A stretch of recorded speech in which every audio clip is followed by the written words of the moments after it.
Ubo ng ubo si Fina sa loob ng maliit nilang bahay. Hawak niya ang resulta ng kanyang medical check-up. Nakasulat doon na kailangan niya ng 30 million pesos para sa isang multi-organ transplant. Wala ko ganito kalaking pera. Itiniklop ni Fina ang papel. Mama, uminom po muna kayo ng tubig. Inabot ni Aig ang baso. Salamat anak. Uminom si Fina ng tubig. Pinagmasdan niya ang 10 taong gulang na anak niya. Bakas ang labis na kalungkutan sa mukha ng ina dahil alam niyang malala na ang kanyang kondisyon. Aig, may pupuntahan ka bukas. Kaarawan mo bukas kaya ito ang ireregalo ko sa'yo. Saan po tayo pupunta, Mama? Gusto ko po sana sa park. Hindi tayo pupunta sa park. Ikaw lang ang aalis. Pupuntahan mo ang papa mo. Hinawakan ni Fina ang 2 kamay ng anak niya. Ang papa ko? Akala ko po ba matagal na siyang patay? Nanlaki ang mga mata ni Aig. Nagsinungaling ako. Buhay na buhay ang papa mo. Siya si Julio Altamirano. Kumuha si Fina ng isang lumang litrato mula sa kanyang bag. Ipinakita niya ito kay Aig. Kinuha ito ng bata at pinagmasdang mabuti. Ito po bang papa ko? Ang gwapo niya po. Oo, mayaman siyang tao ngayon. Kaya kanyang bigyan ng magandang buhay. Bakit po hindi kayo sasama? Gusto ko po tayong 3 magkakasama bukas. Hindi pwede. Galit sa akin ang papa mo kaya hindi niya ako pwedeng makita. Bakit po siya galit sa inyo? Mabait naman po kayo, Mama. Basta Aig, makinig ka ng mabuti sa akin. Huminga ng malalim si Fina. Kapag nakaharap mo na siya, gusto kong sabihin mo na masama akong ina. Nabitiwan ni Aig ang litrato. Hindi siya makapaniwala sa narinig mula sa kanyang ina. Ano po? Hindi ko gagawin yan. Umiling ng mabilis ang bata. Kailangan mong gawin, Aig. Sabihin mo sa kanya na palagi kitang sinasaktan. Pero hindi po totoo yan. Palagi niyo po akong inaalagaan. Hindi po kayo masama. Sundin mo ang utos ko. Sabihin mo na hindi kita pinapakain. Sabihin mo na gusto mo na siyang makasama para makaalis ka na sa akin. Ayoko po, Mama. Ayokong magsinungaling. Umiyak si Aig at niyakap ang kanyang ina. Parang awa mo na. Gawin mo to para sa akin. Umiyak na rin si Fina habang yakap ang anak niya. Malala na ang sakit ko. Hindi na ako magtatagal sa mundong to. Huwag po ninyong sabihin yan. Magpapagaling po kayo. Kailangan ko ng 30 million pesos para sa operasyon ko. Hindi natin yun kayang bayaran. Pinunasan ni Fina ang mga luha sa pisngi ng kanyang anak. Labis ang paghinagpi sa puso ng ginang dahil kailangan niyang saktan ang damdamin ng bata. Kaya gusto kong mapunta ka sa papa mo. Ayokong maiwan kang nag-iisa kapag nawala na ako. Kaya ko po siyang hingan ng pera para sa operasyon ninyo. Sigurado po kung tutulungan niya tayo. Hindi niya ako tutulungan. Kaya wag na wag mong babanggitin ang sakit ko sa kanya. Magagalit lang siya lalo. Kahit na po, hindi ko po kayang sabihin na sinasaktan niyo ako. Aig, kung mahal mo ko gagawin mo to. Ito ang huling pabor na hihingin ko sa iyo. Mahigpit na hinawakan ni Fina ang balikat ng bata. Pinunasan ni Aig ang kanyang mga mata. Tiningnan niya ang kanyang ina. Nakita niya ang namumutla at labis nitong panghihina. Opo, Mama, gagawin ko po ang gusto niyo. Mabuti, heto ang address ng kumpanya ng papa mo. Mag-abang ka sa parking basement bukas dahil doon siya dumadaan. Paano po kung paalisin niya ako? Kahit anong mangyari magbakaawa ka sa kanya. Umiyak at pilitin mo siyang isama ka pa uwi. Natatakot po ako, Mama. Matapang ka, anak. Alam kong kakayanin mo to. Hinalikan ni Fiona ang noo ni Aig. Kumuha si Fina ng maliit na bag. Inilagay niya rito ang ilang lumang damit ng anak niya. Isuot mo ang pinakamaayos mong damit bukas. Gusto kong maging presentable ka sa harap niya. Babalik po ako agad. Manghihingi po ako ng pera tapos uuwi po ako para magpagamot kayo. Huwag kang babalik dito, Aig. Kapag tinanggap ka na niya, kalimutan mo na ako. Hindi ko po yun gagawin. Kayo po ang mama ko. Mabilis na tumayo ang bata mula sa pagkakaupo. Basta sundin mo ang sinabi ko. Magpahinga ka na dahil maaga ka pa bukas. Tumalikod si Fina para itago ang kanyang patuloy na pag-iyak. Mahirap para sa kanya na palayasin ang sariling anak niya. Nahiga si Aig sa maliit nilang kama. Patuloy na umaagos ang mga luha sa mata ng bata. Sana po maging mabait sa akin ang papa ko bukas. Gusto ko po talaga siyang makilala, pero mas gusto ko po kayong gumaling. Unti-unting nakatulog si Aig habang hawak ang litrato ng kanyang ama. Nakatitig naman si Fina sa kisame habang patuloy na inuubo at iniinda ang sakit sa kanyang katawan. Maagang gumising si Aig kinabukasan. Nakita niya ang kanyang ina na nakahiga pa rin. Maputlang maputla si Fina at patuloy ang pag-ubo nito. Mama, aalis na po ako. Kinuha ni Aig ang kanyang maliit na bag. Mag-ingat ka, Aig. Tandaan mo ang lahat ng mga sinabi ko kagabi. Opo, hihingi po ako ng pera kay Papa tapos uuwi po agad ako dito. Huwag ka nang pabalik dito. Kapag tinanggap ka niya, doon ka na tumira. Nalungkot si Aig. Hindi niya lubos maintindihan kung bakit pilit siyang pinapalayo ng kanyang ina. Gagawin ko po ang utos niyo. Mahal na mahal ko po kayo, Mama. Humalik si Aig sa pisngi ni Fina. Naglakad si Aig ng malayo mula sa kanilang maliit na bahay. Sumakay siya ng jeep. Pinagmasdan niya ang hawak na piraso ng papel. Nakasulat doon ang address ng mansyon ni Julio Altamirano IV. Pagkalipas ng isang oras, bumaba si Aig sa tapat ng isang napakalaking gate.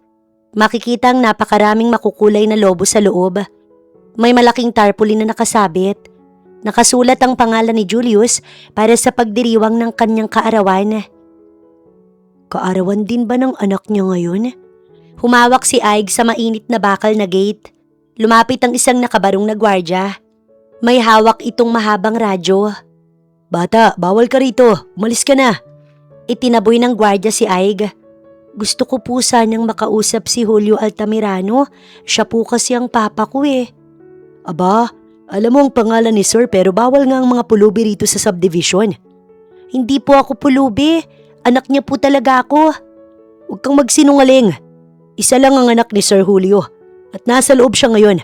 Umalis ka na bago pa ako magalit. Parang awa niyo na po. Kailangan ko po siyang makita. Lumuhod si Aig sa sementadong kalsada. Tumayo ka riyan. May malaking party ngayon sa loob. Hindi ka pwedeng gumawa ng gulo rito. Hinawakan ng gwardya ang manipis na braso ni Aig. Bitiwan niyo po ko. Kailangan ko pong makausap ang papa ko. Bumukas ang maliit na pinto sa gilid ng malaking gate. Lumabas ang isang batang lalaki. Nakasuot ng mamahaling damit. May suot siyang maliit na korona sa ulo. Siya si Julius Altamirano V. Bakit ang ingay rito? Sino ang batang yan? Naglakad si Julius palapit sa gate. Sir Julius, pasensya na po. May makulit kasing pulubi rito. Gustong pumasok sa loob. Pulubi? Ang dumi-dumi niya. Amoy araw pa. Tinakpan ni Julius ang kanyang ilong. Hindi ako pulubi. Hinahanap ko lang si Julio. Siya ang papa ko, kaya anak niya rin ako. Sinungaling. Ako lang ang anak ni Papa. Ako lang ang tagapagmana ng mga Altamirano. Dinuro ni Julius si Aig. Totoo ang sinasabi ko. Mayroon akong litrato niya. Inilabas ni Aig ang lumang litrato mula sa kanyang bulsa. Inagaw kaagad ni Julius ang litrato. Tiningnan niya ito ng maigi. Peki ito. Kinuha mo lang to sa mga magazine. Ibabalik ko na ito kung saan ito nararapat. Sa basurahan. Pinunit ni Julius ang litrato sa harap ni Aig. Wag! Bakit mo pinunit? Bigayan ng mama ko. Pinulot ni Aig ang mga piraso ng papel sa lupa. Dahil sinungaling ka. Pumunta ka ba rito para sirain ang birthday ko? Hindi ko alam na birthday mo ngayon. Birthday ko rin ngayon. Gusto ko lang makasama ang papa ko. Birthday mo rin? Ginagaya mo ba ako? Inggitera ka. Hindi ako naiinggit sa'yo. Kailangan ko lang ng tulong ng papa natin. Huwag mo ngang tawaging papa ang papa ko. Hindi tayo magkapatid. Kadiri ka. Tingnan mo nga yung damit mo. Butas-butas na't luma pa. Ito ang pinakamagandang damit ko. Ibinili ito ng mama ko para sa akin. Pwes ang tsaka ng taste ng mama mo.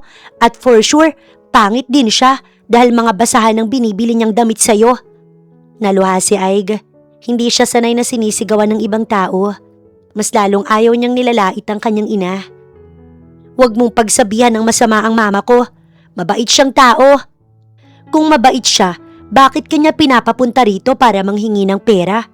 Mga hot-hoter at mga magnanakaw. Hindi kami magnanakaw. Kailangan ko lang siyang makausap ng maayos. Anong sasabihin mo sa kanya? Nabigyan ka ng pera pambili ng bagong damit? Hindi ka niya bibigyan. Bakit ba ang sama ng ugali mo? Gusto ko lang namang makita ang papa ko. Masama talaga ang ugali ko sa mga katulad mong hampas lupa. Ito ang bahay namin kaya umalis ka na rito.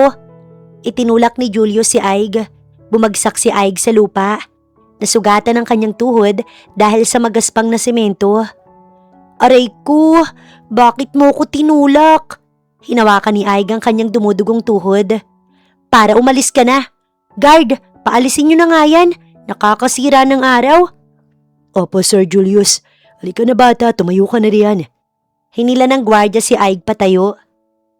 Ayoko, hindi ako aalis dito hanggat hindi ko nakikita ang papa ko. Nagpupumiglas si Aig. Ang tigas ng ulo mo. Gusto mo bang ipahuli kita sa mga pulis? Wala akong ginagawang masama. Ikaw itong nanakit ng ibang tao. Kasi sinisira mo ang party ko. Maraming bisita sa loob, mga mayayaman din sila. Kapag nakita ka nila rito, nakakahiya. Hindi ako papasok sa loob. Dito lang ako maghihintay sa labas. Hindi nga pwede. Bawal ang pulubing katulad mo dito sa amin. Mainit ang sikat ng araw. Pinagpapawisan na si Aig. Uhaw na siya, ngunit hindi siya pwedeng sumuko. Tingnan mo nga yung sarili mo. Pawis na pawis ka na. Ang asim mo na siguro. Hayaan mo na lang ako rito. Huwag mo na lang akong pansinin. Paano kitang hindi mapapansin? Nakaharang ka sa gate namin. Paano papasok ang mga kotse ng mga bisita ko? Kahit anong sabihin mo, hindi ako aalis. Nangako ako sa mama ko. Ano bang pangako mo? Sirain ang birthday ko? Baka gusto mo lang kumain ng cake kaya ka nandito. Hindi ko kailangan ng cake mo, busog ako. Tumunog ng malakas ang tiyan ni Aig. Hindi pa pala siya kumakain mula kaninang umaga. Tumawa ng malakas si Julius. Sinungaling, rinig na rinig ko ang tiyan mo. Gutom ka lang pala. Tumawa si Julius habang nakaturo kay Aig. Tumigil ka nga dyan, hindi nakakatawa yan. Nakakatawa kaya? Kung gusto mo, bibigyan kita ng tira-tirang buto ng fried chicken namin mamaya pagkatapos ng party. Hindi ako aso, tao ako katulad mo. Hindi tayo magkatulad. Mayaman ako, mahirap ka. At hindi magiging papa ng isang pulubi ang papa ko. May isang malaking itim na van ang dumating. Huminto ito sa harap ng gate. Bumusina ito ng malakas.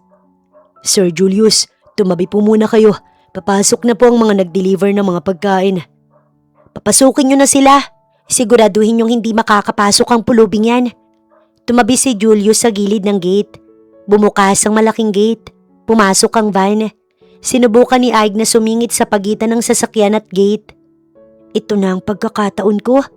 Tumakbo si Aig papasok. Ngunit mabilis na hinawakan ng gwardya ang likod ng kanyang damit. Hinila siya nito palabas. Saan ka pupunta? Sinabi ng bawal kang pumasok eh. Bitiwan niyo ako. Kailangan kong pumasok sa loob. Napakapasaway mo. Gusto mo talagang sirain ang birthday ko? Lumapit si Julius at piningot ang kanan na tenga ni Aig. Aray, nasasaktan ako. Bitiwan mo ang tenga ko. Umiyak si Aig dahil sa sakit. Malis ka na kasi. Naiinis na ako sa'yo. Bumukas muli ang pinto ng mansyon. Lumabas ang isang matangkad at magandang babae. Siya si Regina Reggie Palermo Altamirano. Nakasuot siya ng pulang bestida at mamahaling mga alahas. Julius, baby, bakit nandyan ka sa labas? Hinahanap ka na ng mga kalaro mo sa loob. Naglakad si Reggie palapit sa gate.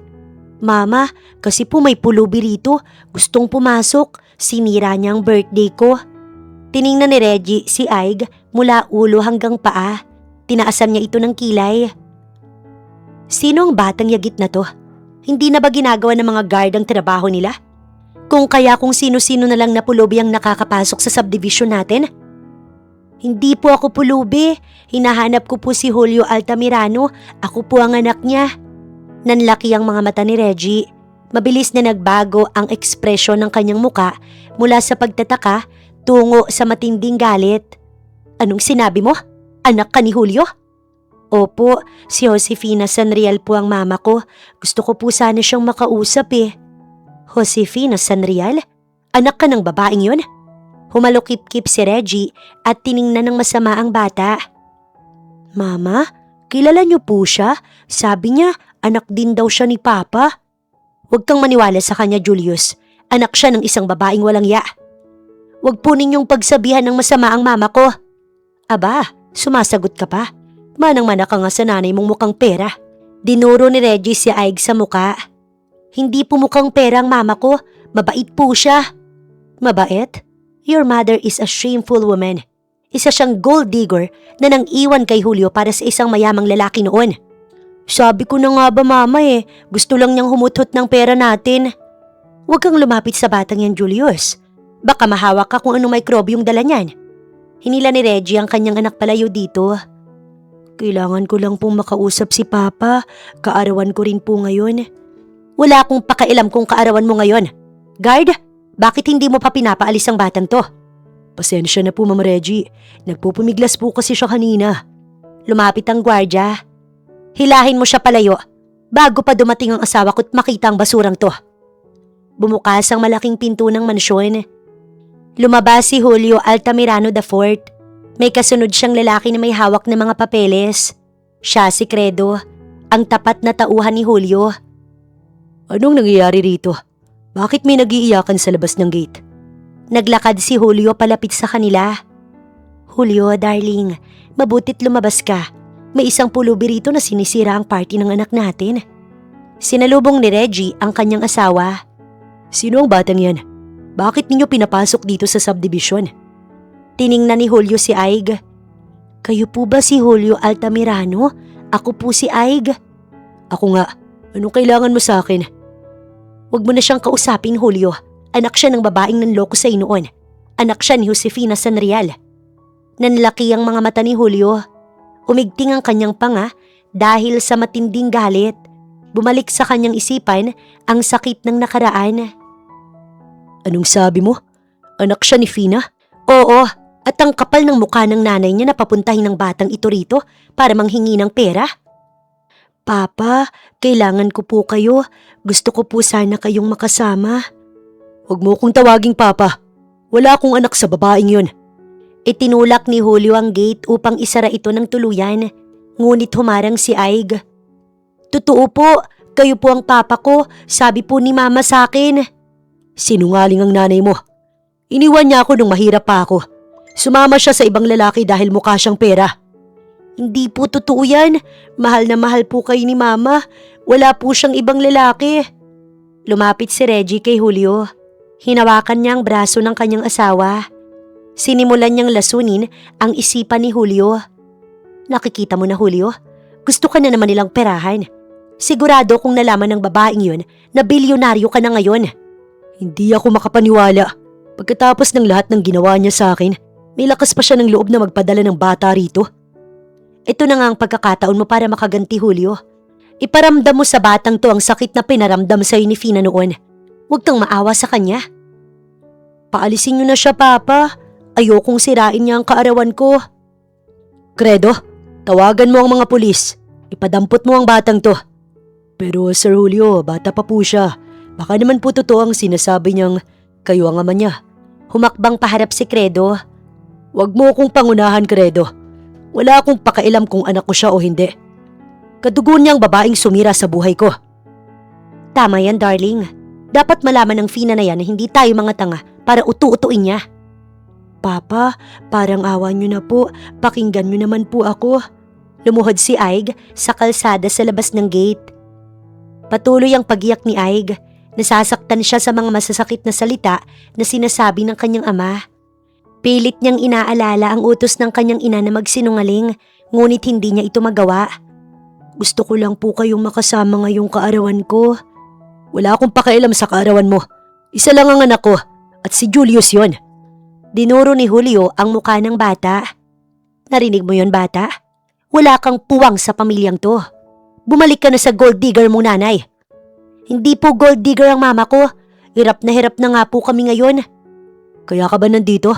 Para manghingi ng pera? Magkano ba ang kailangan ninyo para lubayan nyo na ako? Kailangan ko po ng tulong nyo. Sabi po ni Mama, kunin nyo na raw po ako. Kunin? Bakit kita kukunin? Para gawing palamunin dito sa bahay ko? Kasi po, sinubukan ni Aig na sabihin ng utos ni Fina. Sinubukan niyang sabihin na inaabuso siya nito. Ngunit nanikip ang kanyang lalamunan. Hindi niya kayang siraan ang pinakamamahal niyang ina. Sir, baka po may malalim na dahilan kaya nandito ang bata. Tingnan ninyo po't namumutla na sa gutom. Tiningnan ni Credo si Aig nang may pagkaawa. Tumahimik ka, Credo. Hindi mo trabaho na makailam sa desisyon ng asawa ko. Wala akong aampuning bata galing sa babaeng yun. Sigurado kung inutusan ka lang niyang umarte dito sa harap ko. Hindi po ako umaarte. Umiiyak po ko dahil masakit po ang mga sinasabi ninyo. Papa, ayoko siyang makita. Naiinis ako sa kanya. Hinila ni Julius ang kamay ng kanyang ama. Huwag kang magalala, Julius. Paaalisin ko ang pulubing to. Pilit na lumalapit si Aig sa main gate, ngunit hinaharangan siya ng gwardya. Galit na galit si Julio habang nakatingin sa kaawa-awang bata. Sabihin mo sa nanay mong si Fina na hindi niya na ako maluloko ngayon. Hindi po kayo niloloko ni Mama. Kailangan ko lang po talaga ng tulog niyo ngayon. Julio, bigyan mo na ng limos yan para umalis na. Nakakasira ng araw ang mukha ng batang yan. Hinawakan ni Reggie ang braso ni Julio. Oo nga, Papa. Kumuha si Julio ng kanyang checkbook mula sa loob ng kanyang suit. Kumuha rin siya ng isang mamahaling ballpen mula sa kanyang bulsa. Ito ang gusto nyo, hindi ba? Pera? Gagawin ko ang gusto mo. Pero pagkatapos nito, wag na kayong magpapakita sa akin. Papa, hindi ko po kailangan ng pera. Kung hindi niyo po ako isasama pa uwi. Huwag mo kong tawaging Papa. Magkano bang hinihingi ng nanay mong mukhang pera? Mabilis na binuksan ni Aig ang kanyang maliit na bag. Kinuha niyang nakatuping papel na ibinigay sa kanya ni Fina. Heto po ang papel. Nakasulat po rito na 30 milyon ang kailangan. Inabot ni Aig ang papel sa kanyang ama. Hinablot ni Julio ang papel. Nakita niya ang logo ng isang malaking hospital at ang nakasulat na halagang 30 milyong piso. Ngunit dahil sa tindi ng galit, hindi niya na binasa ang pangalan ng pasyenteng nakasulat sa ibaba. Para saan to? Hospital? Gumagawa pa talaga kayo ng peking dokumento para lang makapanghingi ng malaki? Totoo po yan. Kailangan po talaga namin sa hospital yan. Sigurado kung gawa-gawa lang to ng nanay mong scammer. Isusulat ko ang cheque sa pangalan ng hospital na to para hindi ninyo magamit sa mga luho ninyo. Mabilis na nagsulat si Julio sa kanyang cheque. Pinilas ni Julio ang cheque at inihagis ito sa harap ni Aig. Nagkalat ang papel sa sementadong kalsada. Hayan ang cheque. 20 milyon yan. Malis ka na. Pinulot ni Aig ang cheque mula sa lupa. Tiningnan niya ang mga numero. Nanlaki ang mga mata ng bata dahil alam niyang kulang ang halaga. 2 milyon lang po to. Aba, nagrereklamo ka pa? Kulang pa ba yan sa inyo ng nanay mo? Napakalaki na yan para sa isang batang pulubi na tulad mo. Kasi po, kailangan ko po ng 30 milyon. 30 milyon? Ang kapal ng mukha nyo. 2 milyon na ang binigay ko, gusto mo pa ng dagdag? Parang awa nyo na po, kailangan po talaga naming mabuo yan. Lumuhod si Aig sa labas ng gate. Papa, tingnan mo siya, mukhang pera talaga siya, pati nanay niya mukhang pera. Sumigaw si Julius mula sa likuran. Tama si Julius, manang-mana ka nga kay Fina. Pareho kayong sakim. Hindi po kami sakim. Hindi po sisimulan ng hospital ang gagawin kapag hindi po buo ang bayad. Kulang po talaga ang 20 milyon. Umiyak ng malakas si Aig. Wala na kaming ibibigay sa'yo. Dapat ni magpasalamat ka pa dahil binigyan ka ng asawa ko kahit papaano. Papa, dagdagan ninyo po ang 10 milyon. Kahit yun na lang po ang regalo ninyo sa kaarawan ko ngayon. Hinawakan ni Aig ang dulo ng sapatos ni Julio. Mabilis na inalis ni Julio ang kanyang paa. Nandidiri niyang tiningnan ng batang umiiyak sa kanyang harapan. Huwag mo akong hawakan. Wala akong anak sa babaeng nanloko sa akin. Mahal na mahal po kayo ni Mama. Sana po maniwala kayo sa akin. Kung mahal niya ako, bakit siya sumama sa mayamang lalaki noon?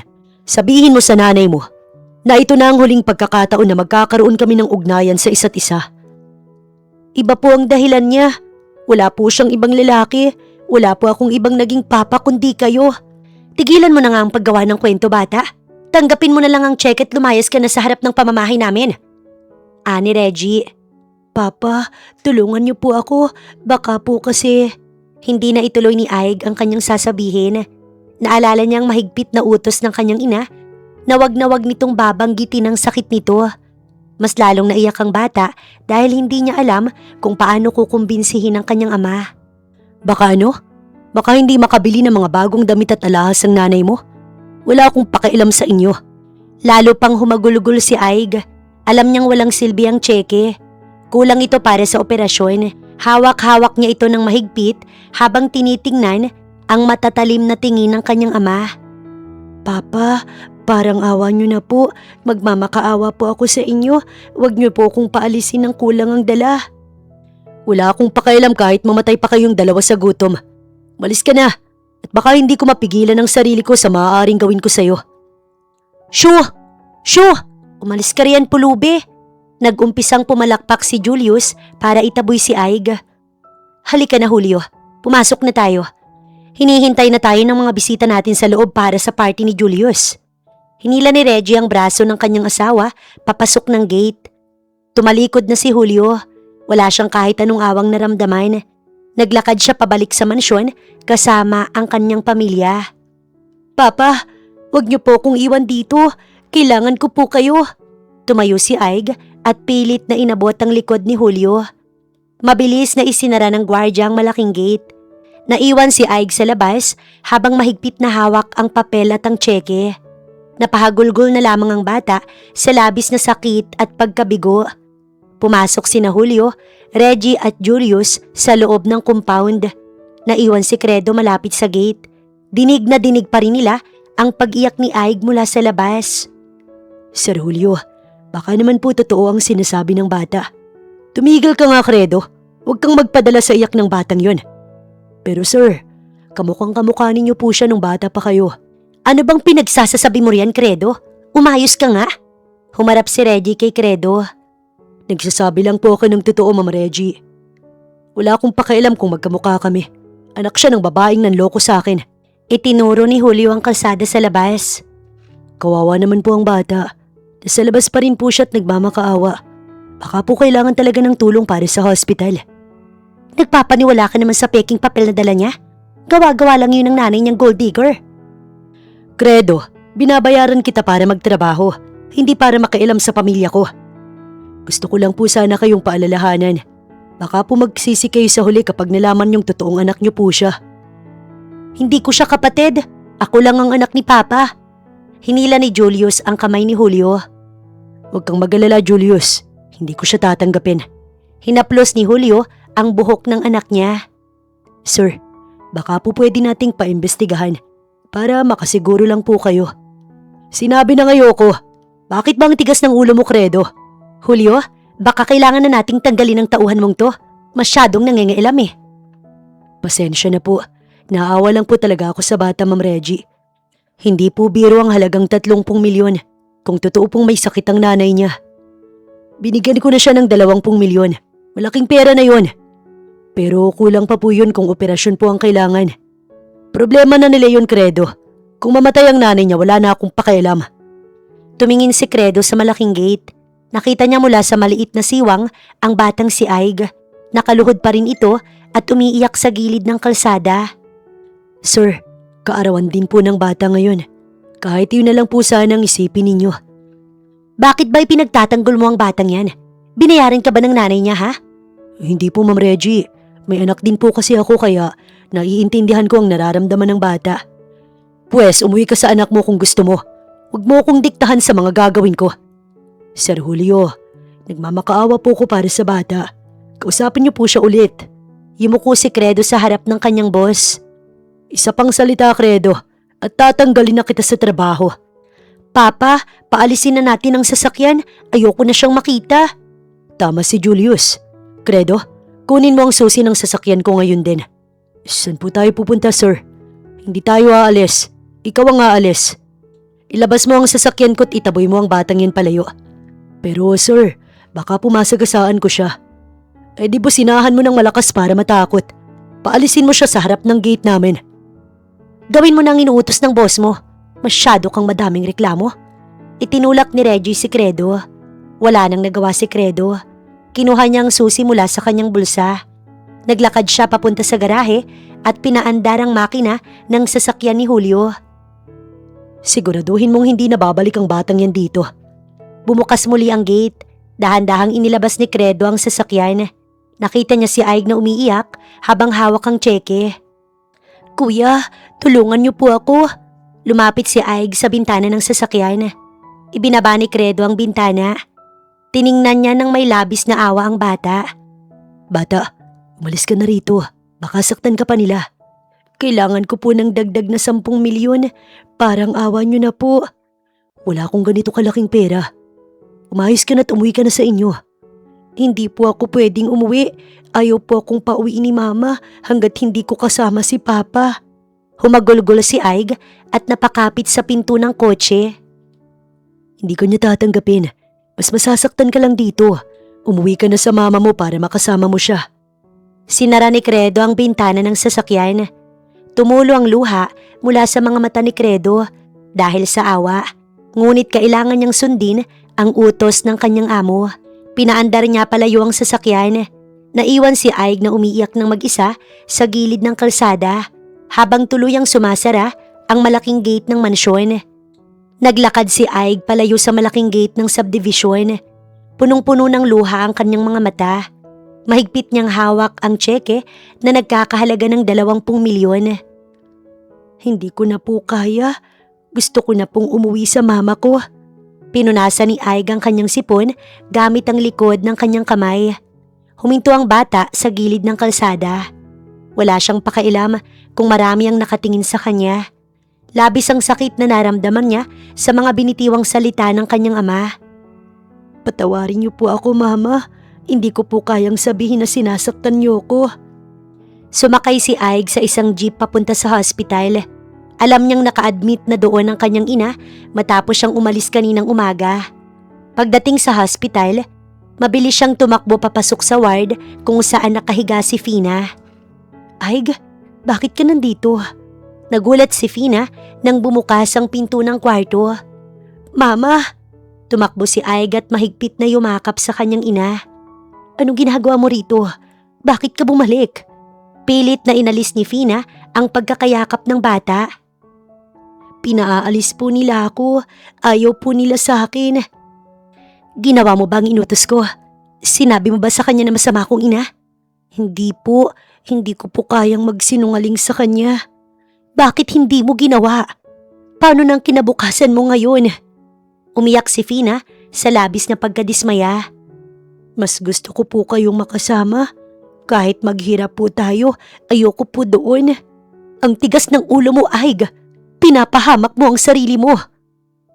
Tinawag po nila kayong mukhang pera. Hindi ko po kayang pumayag na laitin nila kayo. Wala akong pakialam sa sasabihin nila. Ang mahalagay mapabuti ka. Pero hindi po ako tatanggapin ni Papa. Ang sama po ng ugali ng asawa niya. Kaya nga dapat ay gumawa ka ng kwento. Dapat ay naawa siya sa'yo ng sobra para ilayo ka sa akin. Kahit po umiyak ako ng umiyak, hindi po siya naawa. Ibinato niya po itong tseke sa kalsada. Inilabas ni Aig ang lukot na papel mula sa kanyang bulsa. Tseke? Magkano to? Kinuha ni Fina ang tseke at tiningnan itong mabuti. 20 milyon? Nakapangalan ito mismo sa hospital na to. Opo, pwede na po ba yan para sa operasyon ninyo? Hindi ito sapat, anak. 30 milyon ang kailangan natin bago nila simulan ang operasyon ko. Bumukas muli ang pinto ng kwarto. Pumasok ang attending physician ni Fina. May dala itong clipboard na naglalaman ng medical records ng ginang. Miss Sanrial, kamusta po ang pakiramdam ninyo ngayon? Lumapit ang doktor sa gilid ng kama. Doktor, may 20 milyon na po kami rito. Pwede po bang unahin na muna ang operasyon ko? Inabot ni Fina ang tseke sa doktor. Titingnan ko po ito, Miss Sanrial. Pero mahigpit po ang patakaran ng hospital para sa multi-organ transplant. Parang awa niyo na po, doktor. Pagalingin niyo po ang mama ko. Gagawin po namin ang makakaya namin, pero kailangan po ng buong pondo para sa mga gagamiting makina, pasilidad at gamot sa loob ng operating room. Ibig sabihin po ba, hindi niyo ko ooperahan? Pasensya na po, ibabalik ko po muna ito sa billing department para i-verify ang cheque na to. Magpahinga po muna kayo ngayon. Kinuha ng doktor ang cheque at naglakad palabas ng kwarto. Napayuko si Fina. Unti-unting nawawala ang pag-asa sa kanyang puso. Alam niyang lumalala na ang kanyang kondisyon sa bawat minutong lumilipas. Wala na tayong magagawa. Malapit na akong mawala, Aig. Huwag po kayong magsalita ng ganyan, Mama. Gagawa po ako ng paraan. Wala ka nang magagawa. Bata ka pa. Sana'y sinunod mo na lang ang utos ko kanina kay Julio. Mas mabuti na po ito. Gusto ko po kayong alagaan ngayon. Hindi ko po kayo pwedeng iwan. Paano kung mamatay na ako mamaya? Saan ka pupunta? Hinaplos ni Fina ang buhok ng umiiyak na anak. Dito lang po ako sa tabi niyo. Hindi ko po kayo iiwan kahit kailan. Napakabuti mo, anak. Patawarin mo ko kung pinilit kitang gumawa ng masama kanina at kung sinigawan kita. Naiintindihan ko po kayo, Mama. Ginawa niyo po yun dahil mahal niyo ko. Mahal na mahal kita, Aig. Ikaw lang ang buhay ko. Patawarin mo ang Mama. Mahigpit na nagyakap ang mag-ina. Ramdam ni Aig ang mainit na luha ng kanyang ina na pumapatak sa kanyang balikat. Batid nilang dalawa na unti-unti nang nauubos ang kanilang oras at wala silang laban sa kawalan ng pera. Bumuhos ang malakas na ulan kinagabihan. Tapos na ang party sa mansyon ng mga Altamirano. Katatapos lang buksan ni Julio ang kanyang mga regalo sa sala. Papa, gusto kong laruin itong bagong kotse ko sa labas. Umuulan ng malakas, Julius. Dito ka na lang sa loob maglaro. Ayoko, mas malawak sa labas. Gusto ko sa labas. Nagpapapadyak si Julius sa sahig. Baby, makinig ka sa papa mo. Magkakasakit ka kapag nabasa ka ng ulan. Hindi ako magkakasakit. Lalabas ako. Mabilis na tumakbo si Julius palabas ng pinto. Dala-dala niya ang malaking remote-controlled car. Nabigla sina Julio at Reggie. Julius, bumalik ka rito! Tumakbo si Julio para habulin ang anak. Naku, madulas dyan sa labas, Julius. Patuloy sa pagtakbo si Julius papunta sa sementadong kalsada ng subdivision. Inilapag niya ang laruang kotse. Pinindot niya ang remote. Mabilis na umandar ang kotse papunta sa gitna ng kalsada. Hahabulin ko ang kotse ko. Huwag kang pumunta sa kalsada. May parating na sasakyan. Ani Julio. Isang mabilis na sasakyan ang dumaan. Nabigla si Julius. Umatras ang bata, ngunit nadulas ang kanyang sapatos sa basang semento. Bumagsak si Julius. Tumama ng napakalakas ang likod ng kanyang ulo sa matigas na semento. Nawalan siya ng malay. Julius! Sigaw ng malakas ni Reggie at patakbong lumapit sa anak. Anak, gumising ka! Lumuhod si Julio at binuhat ang bata. Dumaloy ang maraming dugo mula sa ulo ni Julius. Nahaluan nito ang tubig ulan sa kalsada. Nanginig ang buong katawan ni Reggie sa takot. Diyos ko, ang daming dugo! Tulungan niyo kami! Credo, ilabas mo ang sasakyan ngayon din. Bilisan mo! Sumigaw si Julio ng ubod ng lakas. Mabilis na dumating si Credo, dala ang sasakyan ni Julio. Binuksan niya ang pinto sa likod. Sir, isakay niyo na po si Sir Julius. Bilisan mo ang pagmamaneho, Credo. Ihatid mo kami sa hospital. Pumasok sina Julio at Reggie sa loob ng sasakyan. Kandong ni Reggie ang dugo ang anak. Patuloy siya sa pag-iyak habang yakap ang bata. Baby, wag mo kong iwan. Gumising ka, please. Wala na siyang malay. Credo, mas bilisan mo pa. Opo, sir. Malapit na po tayo. Dumating sila sa emergency room ng hospital. Mabilis na inasikaso ng mga nurse si Julius. Inhiga nila ang bata sa stretcher at ipinasok sa loob ng emergency room. Gawin niyo ang lahat para mabuhay ang anak ko. Umiyak na hinawakan ni Reggie ang braso ng nurse. Ma'am, bawal po kayo sa loob. Dito na lang po kayo sa labas maghintay. Naiwan sina Julio at Reggie sa hallway. Pabalik-balik sa paglalakad si Julio. Hindi siya mapakali dahil sa sobrang pag-aalala. Kasalanan mo to, Julio. Kung binilhan mo siya ng mas magandang laruan, hindi sana siya tatakbo sa labas. Bakit ako ang sinisisi mo? Ikaw ang nanay. Dapat binabantayan mo siya. Sinisigawan mo ba ako? Nag-aagaw buhay ang anak natin sa loob. Lumipas ang mahigit 1 oras, bumukas ang pinto ng ER. Lumabas ang isang doktor. Agad siyang nilapitan ng mag-asawa. Doktor, kamusta ang anak ko? Ligtas na ba siya? Nagawa na po namin ng first aid, pero masyadong malalim ang sugat niya sa ulo. Marami siyang nawalang dugo. Buhayin niyo siya. Babayaran namin kayo kahit magkano. Hindi po pera ang problema natin ngayon. Kailangan po niya ng agarang blood transfusion. Pero may malaki tayong problema. Anong problema? Mayaman ako. Bibilhin ko ang lahat ng dugo na kailangan ninyo. RH negative po ang blood type ng anak nyo. Sobrang bihira po nito. Nanlumo si Julio. Alam niyang hindi ito ang blood type niya at lalong hindi kay Reggie. Type O positive ako, doktor. Hindi ako pwede. Type AB positive ako. Paano nangyari to? Wala kaming ganyang dugo. Minsan po, namamana ito sa mga lolo o lola. Ang problema po, wala tayong supply ng RH negative blood dito sa hospital ngayon. Tawagan ninyo ang ibang hospital. Maghanap kayo. Tinawagan na po namin lahat ng blood bank sa paligid. Wala rin po silang stock. Kailangan po nating makahanap ng donor sa lalong madaling panahon. Kung hindi ay hindi makakaligtas ang anak nyo. Umiyak ng napakalakas si Reggie. Napasandal si Julio sa pader at napasabunot sa sariling buhok niya. Hindi pwedeng mamatay si Julius. Gumawa kayo ng paraan. Ani Reggie. I-announce nyo sa buong hospital. Magbibigay ako ng malaking pabuya sa sino mang may RH negative na dugo na magdo-donate ngayon din. Sige po sir. Ipapatawag po namin ito sa public address system natin ngayon din. Mabilis na pumunta ang doktor sa nurse station. Naiwan ng mag-asawa na balot ng takot at desperasyon. Wala silang kaalam-alam na sa kabilang palapag lamang ng hospital naka-admit ang mag-inang sina Fina at Aig. Nakahiga si Fina sa loob ng kanyang kwarto sa hospital. Mahigpit na hawak ni Aig ang malamig na kamay ng kanyang ina. Rinig na rinig nila ang malakas na buhos ng ulan mula sa labas ng bintana. Aig, matulog ka na muna. Ayoko po, babantayan ko po kayo. Inayos ni Aig ang kumot ng kanyang ina. Biglang tumunog ang speaker sa loob ng kwarto. Attention! We urgently need the RH negative blood donor for a pediatric trauma patient in the ER.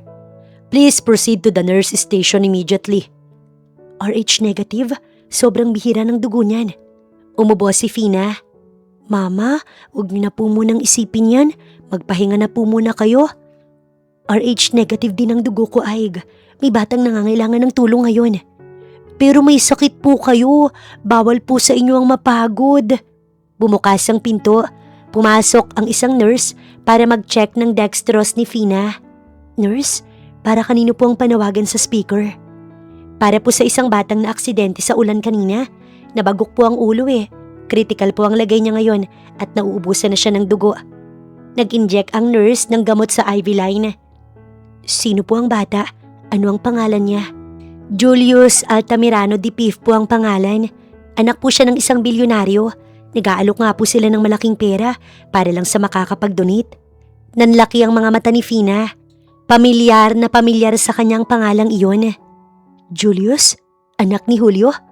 Bumangon ng dahan-dahan si Fina mula sa pagkakahiga niya.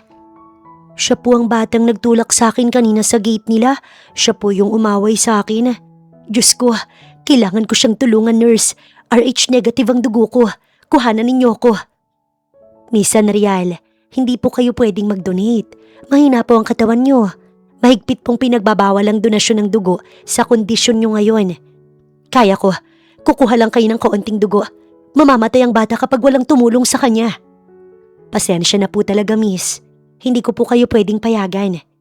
Mabilis na lumabas ang nurse sa kwarto at isinara ang pinto. Naiwan sina Fina at Aig. Desperado si Fina na iligtas ang anak ng nag-iisang lalaking minahal niya. Aig, kumuha ka ng medical mask dyan sa drawer. Bilisan mo. Itinuro ni Fina ang maliit na cabinet sa gilid. Mama, bawal po kayong tumayo. Kailangan kong iligtas ang kapatid mo. Kapatid mo siya sa ama, Aig. Sundin mo ang mama. Kumuha si Aig ng medical mask. Inabot niya ito sa kanyang ina. Sinuot ito ni Fina. Naglagay din siya ng kaunting polvo at pampapula sa pisngi mula sa kanyang bag para itago ang labis na pamumutla. Kinuha niyang isang lumang peking ID mula sa kanyang pitaka. Aig, maiwan ka rito. Ilak mo ang pinto't huwag kang lalabas. Sasama po ako sa inyo. Umiyak si Aig at hinawakan ng damit ng ina. Wag, baka makita ka ng papa mo sa labas. Hindi niya pwedeng malaman na nandito ko. Lalo na ang asawa niya. Baka po lalo kayong magkasakit. Ayoko po kayong mawala. Babalik ako agad.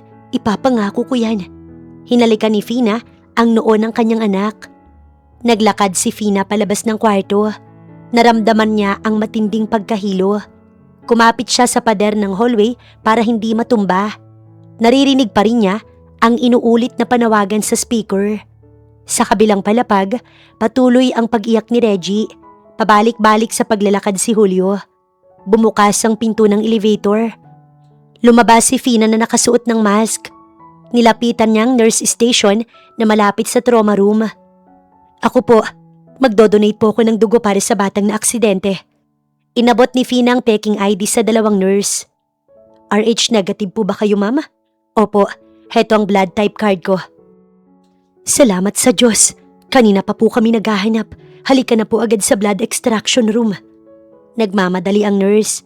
Hindi na nito napansin ang panginginig ng mga kamay ni Fina dahil sa matinding pagmamadali ng buong hospital para kay Julius. Nakita ni Fina sina Julio at Reggie na umiiyak mula sa labas ng ER. Gustong lapitan ni Fina si Julio, ngunit mabilis siyang umiwas ng tingin. Pumasok siya sa loob ng extraction room at nagbihis ng hospital gown. Ma'am, kailangan po namin kumuha ng maraming dugo para sa transfusion. Sigurado po ba kayong okay ang pakiramdam ninyo? Lumapit ang doktor na may hawak na hiringgilya. Okay lang po ako. Wala po akong sakit. Bilisan niyo na po. Iligtas niyo ang bata. Inihiga ng nurse si Fina. Itinali ang tourniquet sa kanyang manipis na braso. Itinusok ang malaking karayom.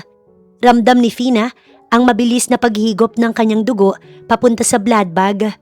Unti-unti siyang nawawalan ng hininga, ngunit pilit siyang ngumiti. Kahit anong mangyari, ipagpatuloy niyo ang pagkuha. Huwag niyo kong intindihin. Pumikit si Fina habang mahigpit na nakakapit sa bakal na gilid ng kama. Ma'am, bigla po kayong namutla. Ayos lang po ba talaga kayo? Ani ng nurse. Natatakot lang ako sa karayom pero kaya ko. Tuloy niyo lang ang pagkuha. Kailangang mabuhay ng pasyente. Tiniis ni Fina ang matinding hilo at sakit. Iniisip niya ang buhay ni Julius. Iniisip niya ang pagmamahal niya kay Julio. Alam niyang ito na ang huling sakripisyo niya bago siya tuluyang bawian ng lakas. Lumabas ang doktor mula sa ER. Agad siyang sinalubong ni na Julio at ni Reggie sa hallway ng hospital. Bakas ang labis na pag-aalala sa mukha ng mag-asawa. Sir Julio, matagumpay po ang pagsasali ng dugo kay Julius. Salamat sa Diyos, ligtas ang anak ko. Sabi ko na nga ba't mabubuhay ang baby natin? Umiiyak sa tuwa si Reggie at niyakap ang asawa. Naging maayos po ang pagtanggap ng katawan niya sa dugo. Kailangan na lang po niyang magpahinga ngayon sa ICU. Maaari ko na ba siyang makita? Opo, pero mula lang po sa labas ng salamin. Bawal po munang pumasok para iwas infection. Nasaan ang donor? Gusto ko siyang puntahan. Nasa recovery room po siya ngayon. Nagpapahinga po dahil sobrang daming dugo ang nakuha namin sa kanya. Sagot ng doktora. Pupuntahan ko siya. Ibibigay ko ang pabuya na ipinangako ko kanina. Samahan na kita, darling. Gusto ko ring magpasalamat sa kanya. Dito ka lang. Bantayan mo si Julius. Ako na ang kakausap sa donor. Naglakad si Julio papunta sa kabilang kwarto. Naiwan si Reggie sa tapat ng ICU. Sa loob ng recovery room, mabilis at mabigat ang paghinga ni Fina. Nakahiga siya sa kama. Namumutla ng husto ang kanyang buong katawan. Suot pa rin niya ang asul na medical mask. Ma'am, uminom muna kayo para tumaas yung sugar content sa katawan niyo. Inabot ng nurse ang isang baso. Salamat, ayos lang ako. Nanginginig na inabot ni Fina ang baso mula sa nurse. Namumutla po kayo ng sobra. Tatawagin ko po muna ang doktor ninyo. Huwag na. Gusto ko na sanang bumalik sa kwarto ko. Inihintay na ako ng anak ko. Bawal pa po kayong tumayo. Mahihimatay po kayo kapag pinilit ninyong maglakad. Bumukas ang pinto ng kwarto. Pumasok si Julio. Laking gulat ni Fina nang makita ang lalaking nag-iisang minahal niya. Mabilis niyang hinila ang kumot pataas upang itago ang katawan niya. Umiwas siya ng tingin. Magandang gabi. Sino po kayo? Ako ang ama ng batang iniligtas mo. Gusto ko sanang magpasalamat ng personal. Wala po yon. Masaya po kung makatulong. Lalong inilayo ni Fina ang kanyang muka. Nurse, pwede bang maiwan muna kami? Sige po sir. Lumabas ang nurse at isinara ang pinto. Nabalot ng katahimikan ng loob ng kwarto. Rinig na rinig ni Fina ang malakas na tibok ng kanyang puso. Nabalitaan ko na ikaw ang mabuting taong tumulong sa anak ko. Malaki ang utang na loob ko sa iyo. Gagawin ko po yun ng kahit kanino basta makakatulong. Hindi lahat ay may mabuting puso kagaya mo. Kaya narito ko para tuparin ang usapan. Magkano ang gusto mo? Kumuha ng checkbook si Julio mula sa kanyang bulsa. Hindi ko po kailangan ng pera nyo. Kusang loob po ang ginawa ko. Lahat ng tao may presyo. Sabihin mo na, 1,000,000? 2? Huwag ka na mahiya. Kahit piso, hindi ko po tatanggapin. Pwede na kayong umalis. Nagulat si Julio sa sagot ng donor. Sanay siyang palaging tinatanggap ng mga tao ang inaalok niyang pera. Bakit ayaw mong humarap sa akin? Naglakad si Julio palapit sa gilid ng kama. May sakit po ako, baka mahawa kayo. Hindi ako madaling mahawa. Kunin mo na tong tseke. Isusulat ko ng pangalan mo. Inilabas ni Julio ang kanyang ballpen. Sinabi nang hindi ko kailangan yan. Itago niyo ang pera niyo. Natigilan si Julio. Kumunot ang kanyang noo. May kakaiba siyang naramdaman sa boses ng babae. Pamilyar ang tono ng pagtanggi nito. Pamilyar ang boses mo. Nagkakamali po kayo. Ngayon lang tayo nagkita. Hindi. Kilala ko ang boses niyan. Pati ang paraan mo ng pagsasalita. Kabisado ko. Umalis na po kayo. Kailangan ko nang magpahinga. Pilit na tumalikod si Fina para itago ang mukha niya. Humarap ka sa akin. Pakiusap po lumabas na kayo ng kwarto. Sabi kong humarap ka. Hinawakan ni Julio ang balikat ni Fina at pilit itong iniharap sa kanya. Gulat na napasinghap si Fina. Pilit niyang tinatakpan ang kanyang muka gamit ang kanyang mga nanginginig na kamay. Bitiwan niyo ako. Ano bang problema niyo? Tumingin ka sa mga mata ko. Mariing pumikit si Fina. Patuloy na tumutulo ang kanyang mga luha sa likod ng kanyang mask. Tanggalin mo ang mask mo. Ayoko. Lumabas na kayo. Pilit na inalis ni Fina ang kamay ni Julio. Bakit tayo mo magpakita? May tinatago ka ba sa akin? Wala akong tinatago. Masama lang ang pakiramdam ko, kaya wag niyo akong pilitin. Tinitigan ni Julio ang mga mata ni Fina na puno ng luha. Unti-unting napagtanto ni Julio kung sino ang babaeng nasa harap niya. Ang mga mata mo, imposible. Hindi niyo ako kilala. Umalis na kayo. Umubo ng malakas si Fina. Fina, ikaw ba yan? Hindi ako si Fina. Huwag niyo akong tatawagin sa ganyang pangalan. Huwag kang magsinungaling sa akin. Kabisadong kabisado ko ang mga mata mo. Tanggalin mo ang mask mo. Tulungan niyo ako. Nurse, doktor. Sumigaw ng malakas si Fina. Walang papasok dito. Gusto kong makasiguro ngayon din. Mabilis na iniabot ni Julio ang kanyang kamay papunta sa mukha ng ginang. Pilit na lumaban si Fina, ngunit dahil sa labis na panghihina, hindi niya nakaya ang lakas ng lalaki. Wag, parang awa mo na Julio. Walang pag-aatubiling hinablot ni Julio ang medical mask mula sa mukha ni Fina. Tuluyang nahablot ni Julio ang mask mula sa mukha ni Fina. Bumagsak ang mask sa sahig. Nanlaki ang mga mata ni Julio. Halos tumigil ang paghinga niya sa kanyang nakita. Fina, ikaw nga. Ibalik mo sa akin yan. Pilit na inabot ni Fina ang mask, ngunit hindi na niya kaya. Buhay ka pa pala. At ang kapal ng mukha mong magpakita sa akin. Hindi ko ginustong magkita tayo. Umalis ka na. Plano mo to hindi ba? Nalaman mong naaksidente ang anak ko, kaya nagpanggap kang donor. Dinuro ni Julio ang mukha ng ginang. Wala akong alam sa aksidente. Gusto ko lang tumulong. Sinungaling. Gusto mong mangikil ng pera sa akin kaya ka nag-alok ng dugo. Wala akong hinihinging pera sa iyo. Kaya pala nagpadala ka ng batang pulubi kanina sa bahay ko para manghingi ng 30 milyon. Wala kang karapatang laitin ng anak ko. Anak mo sa mayamang lalaki na ipinagpalit mo noon sa akin. Nasaan ang lalaki mo? Bakit kayo naghihirap ngayon? Wala akong ibang lalaki. Huwag kang mag-imbento. Huwag mo kong gawing tanga, Fina. Iniwan mo ko nung walang-wala pa ako. Umiwas ng tingin si Fina. Mahigpit niyang hinawakan ng kumot. Kung yan ang gusto mong paniwalaan, sige. Umalis ka na sa kwarto ko. Hindi ako aalis hanggat hindi mo inaamin ang buong plano mo laban sa pamilya ko. Wala akong plano, Julio. Nag-donate ako ng dugo para mabuhay ang bata. Dahil alam mong babayaran kita ng malaki, mukha ka pa ring pera. Kahit kailan, hindi naging mahalaga sa akin ang pera mo. Talaga ba? Bakit mo inutusan ng anak mo na pumunta sa akin? Dahil desperado na ako. Wala na akong malapitan. Desperado para saan? Para sa mga luho mo? Binigyan ko na nga ng 20 milyon ng anak mo kanina. Kulang pa ba yun? Hindi ko kailangan ng 20 milyon para sa luho. Para sa hospital yon. Peking papeles lang ipinakita ng bata kanina. Hindi mo ko maluloko. Bumukas ng malakas ang pinto ng kwarto. Pumasok si Aig. Umiiyak ang bata at mabilis na tumakbo palapit sa kama ni Fina. Mama! Yumakap si Aig sa kanyang ina. Aig, bakit ka nandito? Di ba sabi ko wag kang lalabas ng kwarto natin? Nag-aalala po ko sa inyo, Mama. Ang tagal niyo po kasing bumalik. Nandito na naman tong batang to. Talagang magkasabwat kayong dalawa para pirahan ako. Papa, wag niyo pong awayin ang mama ko.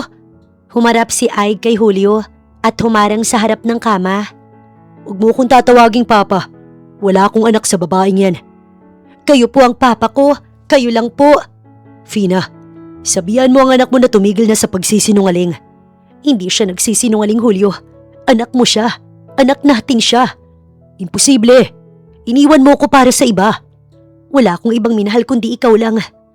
Papa, totoo po ang sinasabi ni Mama. Wala po akong ibang naging tatay. Mga sinungaling kayo. Pareho kayong mukhang pera. Hindi po kami mukhang pera. Binigay po ni Mama ang dugo niya para sa kapatid ko. Ibinigay niya ang dugo niya dahil alam niyang may pabuya akong ibibigay. Hindi po totoo yan. Bawal po siyang mag-donate dahil may malala siyang sakit. Pinilit niya lang po para sa kapatid ko.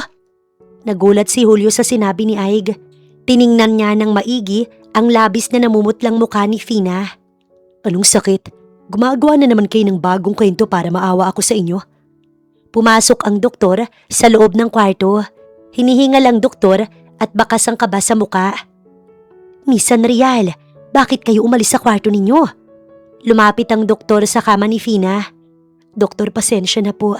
Kailangan ko pong tumulong sa bata. Diyos ko, Miss Sanrial, nag-donate po kayo ng dugo? Bawal na bawal po sa inyo yun. Chinek ng doktor ang pulso ng ginang. Doktor, anong ibig mong sabihin? Bakit bawal sa kanya? Sir Julio, siya po ang pasyente kong nangangailangan ng 30 milyon. Ano? Siya po ang may kailangan ng multi-organ transplant. Ang check na ipinakita ng bata kanina ay totoo po. Nakapangalan po iyon sa hospital na ito para sa operasyon niya sana bukas. Nanigas ang buong katawan ni Julio. Bumalik sa isip niya ang pagmakaawa ni Aig sa labas ng gate. Naalala niya ang 20 milyong tseke na walang awa niyang ibinato sa kalsada. 30 milyon para sa operasyon niya. Umatras si Julio ng ilang hakbang. Opo, at dahil nag-donate siya ng maraming dugo ngayon, mas lalong bumagsak ang kondisyon ng kanyang mga organs. Nasabingit po siya ng kamatayan ngayon. Mama, huwag niyo po akong iwan. Ayoko po. Umiyak ng malakas si Aig.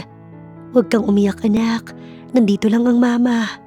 Fina, bakit hindi mo sinabi sa akin kanina? Dahil galit ka sa akin. Ayaw mo kong pakinggan. Pinagbintangan mo agad ako ng kung ano-ano. Bakit ka nagkasakit ng ganito? Saan napunta ang pera ng lalaking ipinagpalit mo noon sa akin? Sabi nang wala akong ibang lalaki. Bakit mo ko noon iniwan? Sumagot ka ng maayos. Muling umubo si Fina. May lumabas na kaunting dugo mula sa kanyang bibig. Pinunasan ito ni Aig gamit ang kanyang maliit na kamay. Papa, tama na po. Pinilit po ni Mama na magtrabaho noon. Para saan? Aig, huwag mo nang sabihin ang nakaraan. Sasabihin ko po, Mama. Papa, nagkasakit po si Mama dahil sa inyo. Dahil sa akin? Paano naging kasalanan ko ito? Sir Julio, nabasa ko po ang lumang medical records ni Miss Sanrial. Nasira po ang kidney at atay niya dahil sa labis na pag-inom ng alak at pagod sa trabaho nung dalaga pa siya. Uminom siya ng alak dahil gusto niya. Hindi ko siya pinilit na magpakalasing. Julio, tama na. Huwag na nating pag-usapan. Hindi po, Mama. Kailangan niyang malaman. Papa, uminom po ng uminom si Mama sa bar dahil kailangan niya ng malaking tip. Tip para saan? Para sa inyo. Na-aksidente po kayo noon. Kailangan niyo po ng pangbayad sa hospital. Halos huminto ang pag-ikot ng mundo ni Julio. Unti-unting napagdikit ng kanyang utak ang mga pangyayari mula sa nakaraan. Ang aksidente ko?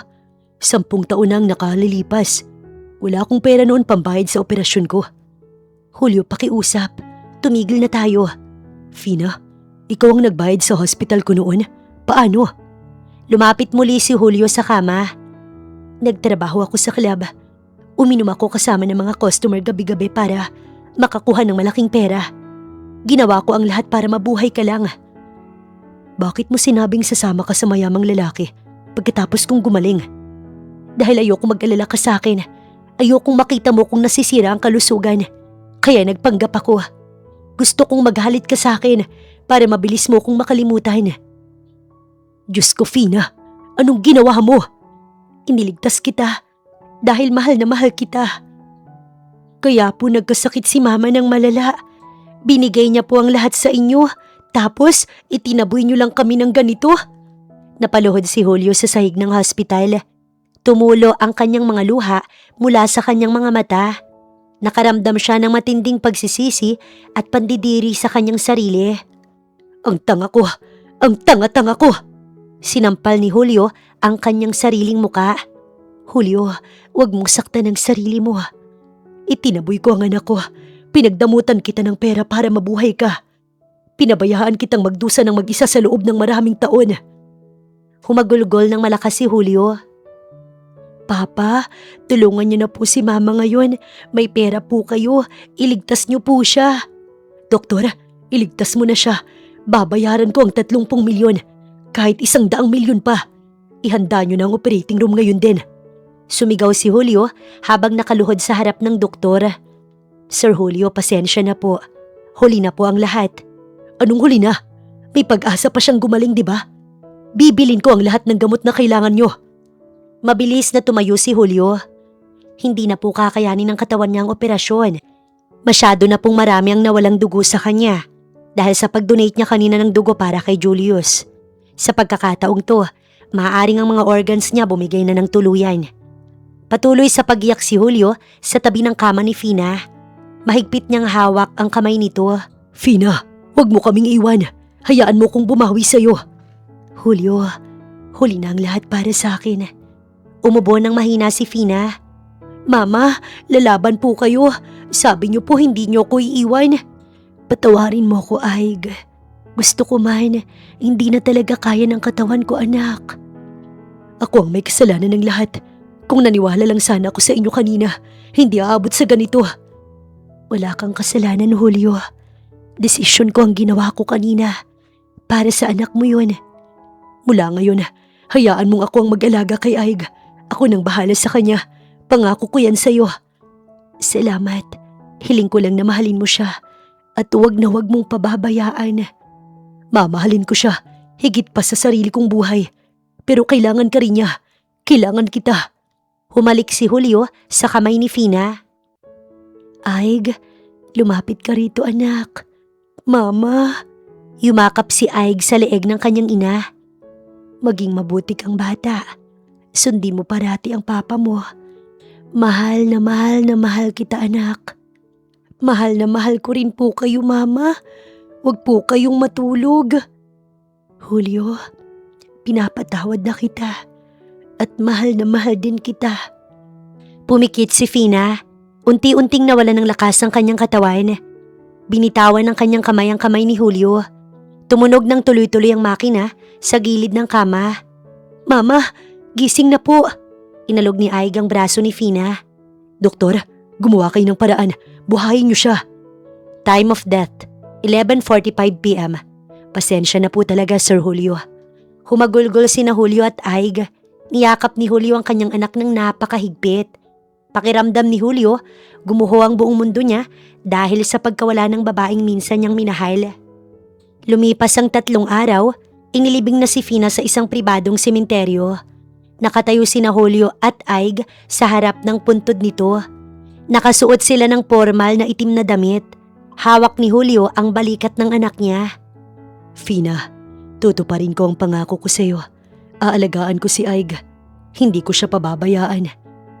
Miss na miss ko na po si Mama. May humintong sasakyan mula sa likuran nila. Bumaba si na Reggie at Julius mula sa kotse. May puting benda pa sa ulo si Julius. Lumapit sila kina Julio at Aig. Julio, Aig, bakit kayo nandito? Gusto ko lang sanang humingi ng tawad sa kanya.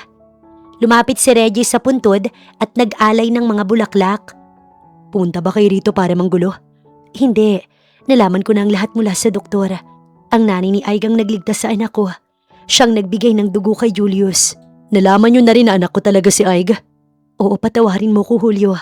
Patawarin mo ko, Aig. Naging napakasama ko sa inyo. Lumuhod si Reggie sa damuhan sa harap ni Aig. Okay lang po yun. Utang ko sa nanay mo ang buhay ni Julius.